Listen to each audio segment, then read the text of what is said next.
নমস্কার বন্ধুরা, কেমন আছেন সবাই? আশা করছি আপনারা খুবই ভালো আছেন।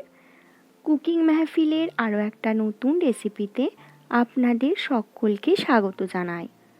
আজকে হাজির হয়েছি খুবই ঘরোয়া একটা রেসিপির সঙ্গে। বানিয়ে দেখাবো মাছের মাথা দিয়ে পুঁই শাক। বিয়েবাড়িতে অনেকেই এটা খেয়েছেন এবং অনেকেই খুবই পছন্দ করেন। তো চলুন রেসিপিটা শুরু করি। প্রথমে ওভেনে কড়াই চাপিয়ে কড়াইয়ের মধ্যে দিয়ে দিলাম প্রায় অনেকটা পরিমাণ সর্ষের তেল। এবার তেলটাকে ভালো করে গরম করে নিয়ে তেলের মধ্যে ফোড়নে দিয়ে দিলাম 1.5 চামচ পাঁচফোড়ন।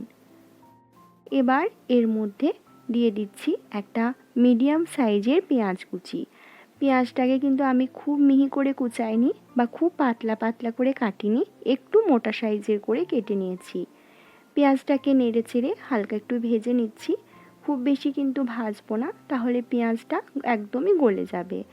হালকা একটু নরম হয়ে গেলে বা হালকা একটু কালার চলে এলে কিন্তু পেঁয়াজটা আমি আর ভাজবো না।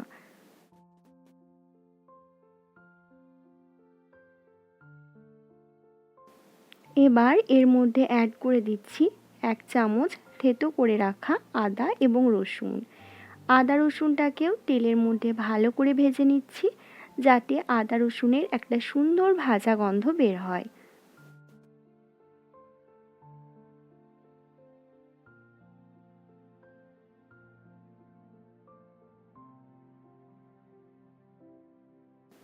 আদা রসুন এবং পেঁয়াজ আমার খুব ভালো করে ভেজে নেওয়া হয়ে গেছে, যেমনটা আমার দরকার। এবার এর মধ্যে অ্যাড করে দিচ্ছি কেটে রাখা আলু, কুমড়ো এবং পুঁই শাকের ডাঁটা। পুঁই শাকটা আমি এখন দিচ্ছি না, যেহেতু শাক খুব তাড়াতাড়ি সেদ্ধ হয়ে যায় সেই জন্য। এবার এর মধ্যে অ্যাড করে দিচ্ছি 1 চামচ হলুদ গুঁড়ো আর দিলাম স্বাদ মতো নুন। নুনটা আপনারা আপনাদের স্বাদ অনুযায়ী দেবেন। এবার ভালো করে কুমড়ো, আলু এবং পুঁই শাকের ডাঁটাগুলোকে তেলের মধ্যে এবং এই হলুদ গুঁড়োর সঙ্গে ভালো করে ভেজে নিতে হবে। নেড়ে চেড়ে প্রায় 2 থেকে 3 মিনিট মিডিয়াম ফ্লেমে আমি এগুলোকে ভেজে নিচ্ছি। এই রেসিপিটা পছন্দ করেন না এমন খুব কম জনই আছেন, আর কেউ যদি এখনও অবধি এই রেসিপিটা না খেয়ে থাকেন, অবশ্যই রেসিপিটা ফলো করে বাড়িতে বানিয়ে খান এবং আমাকে কমেন্ট করতে ভুলবেন না কেমন লেগেছে আপনাদের। দেখুন ভেজে নেওয়া হয়ে গেছে। এবার এটাকে 1 মিনিট ঢেকে সেদ্ধ করে নিচ্ছি। 1 মিনিট পরে দেখুন ঢাকনা খুলে অনেকটাই জল বেরিয়েছে। এটাকে আরও 2 থেকে 3 মিনিট মিডিয়াম ফ্লেমে ভেজে নিচ্ছি।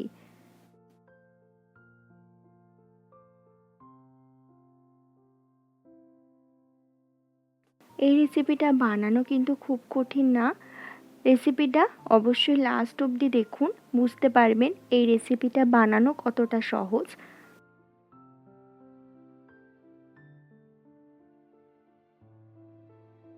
সব কিছু অনেকটাই সেদ্ধ হয়ে এসছে।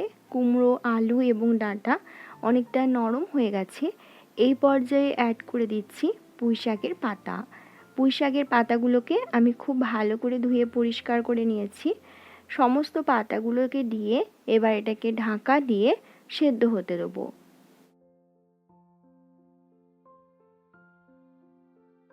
2 মিনিট সেদ্ধ করে নেওয়ার পরে দেখুন পাতাগুলো থেকে কতটা জল বেরিয়েছে।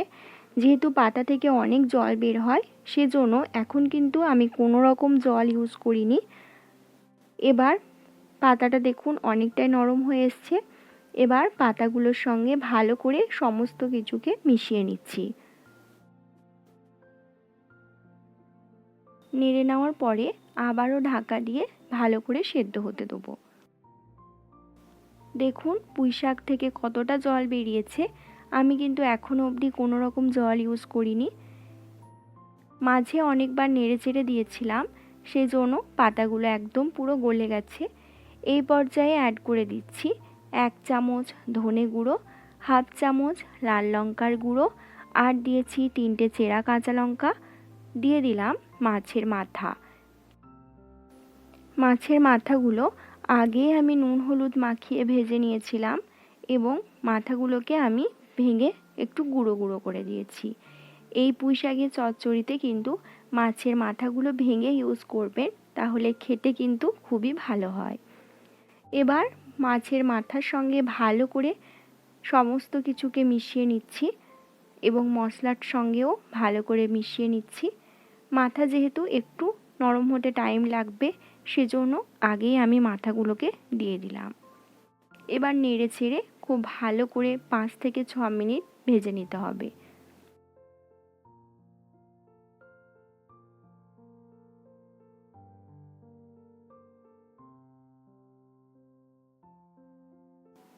আলুটা যেহেতু একটু টাইম লাগবে হতে, সেজন্য এই পর্যায়ে অ্যাড করে দিলাম সামান্য একটু জল।